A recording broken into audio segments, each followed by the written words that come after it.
Scott. Scott's speech is Hope is for Closures.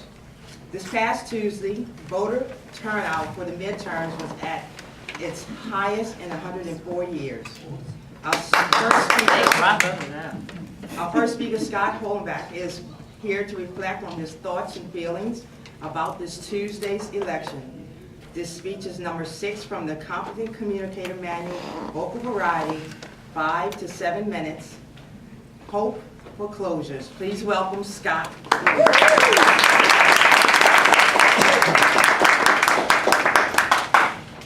Hello. Yeah. Slide there.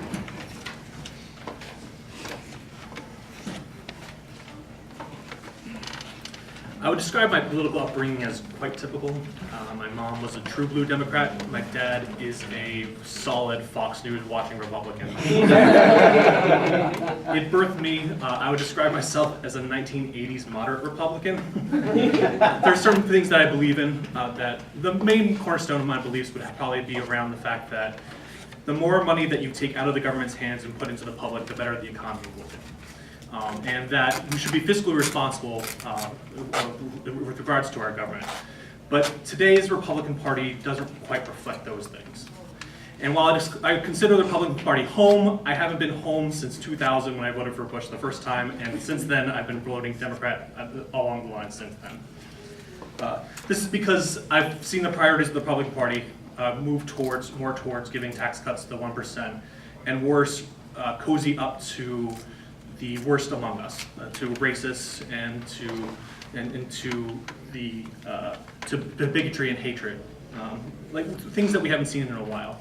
Nazis are back in the year 2020.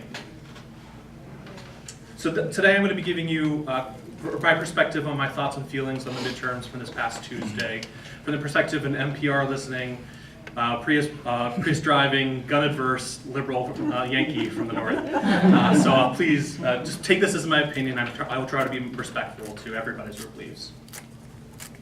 Tuesday was a little bit of a letdown. Tuesday was there was something unsatisfying about Tuesday. Something about Tuesday that made me still hungry for more. Even though at the night of, the Democrats had taken the House by about 23 seats, and the Senate, it looks like the Republicans had been taking about 3 seats. It was unsatisfying on all ends. And although there was a big blue wave, we were expecting the big blue wave. So there was all those stretch goals, those things that we were expecting, maybe a little bit more that we were going to get, and we never saw them come through.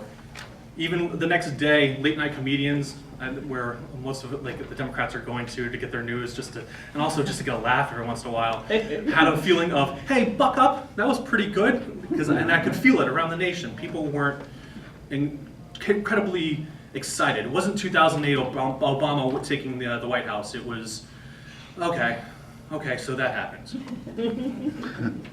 If I had to pinpoint my own disappointment from this past election, it would square squarely with the Florida governorship.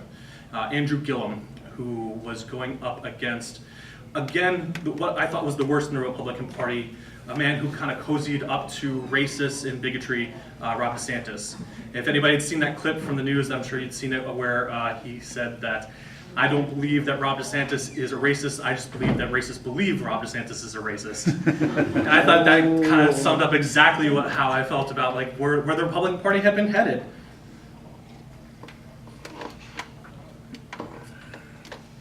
And even though Gillum was slated in the polls to be up, he was up by 4 or 5 points going into, he looked like that night that he would lose and he wouldn't pull it up. Which led to 2 worst words you can hear in a political environment: Florida recount. If this is your first Florida recount, strap in, because we've got about a week's worth of material, a week's worth of circus to go through. The other big race, or other one that I would highlight from this past Tuesday, was a race up in Texas. A Robert Francis O'Rourke, best known by his family name Beto O'Rourke, had an impossible task. He had to make up 900,000 votes, or find nearly 1 million people to come out and vote for him to overtake Ted Cruz.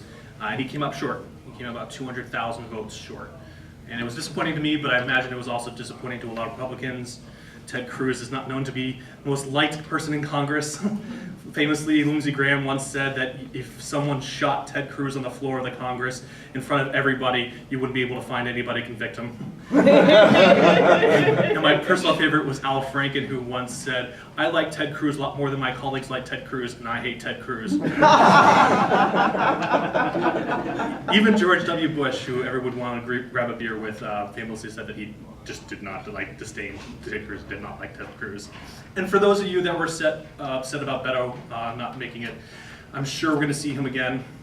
He amassed $36 million in campaign donations in a 1 month period. You can't spend that in 1 month.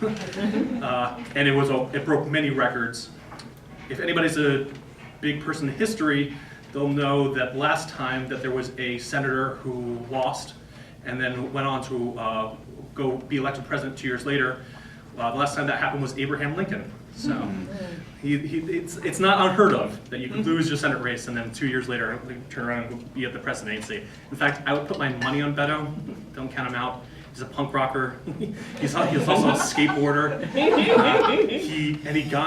He rallied a Texas base. I'd be surprised if I didn't see him being the front runner, even though Joe Biden currently is the front runner. But I think that's mostly because the initial polls are like, "Do you know this person's name?" And they're like, "Oh, Joe Biden. Yes, I know that name."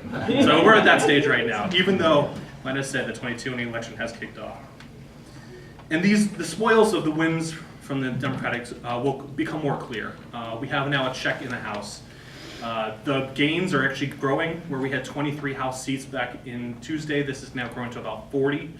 And the Senate race, the one in Florida too in particular, is closing to the point where the gains for the Senate may only be 1 or 2 seats. But don't stop being hungry. Don't stop being unsatisfied. Because I'm personally going to embrace my hunger. And I'm going to embrace my unsatisfaction with the way things turns out on Tuesday. And I hope that you do too. And I hope that I'll see you on November 3rd, 2020. Thank you.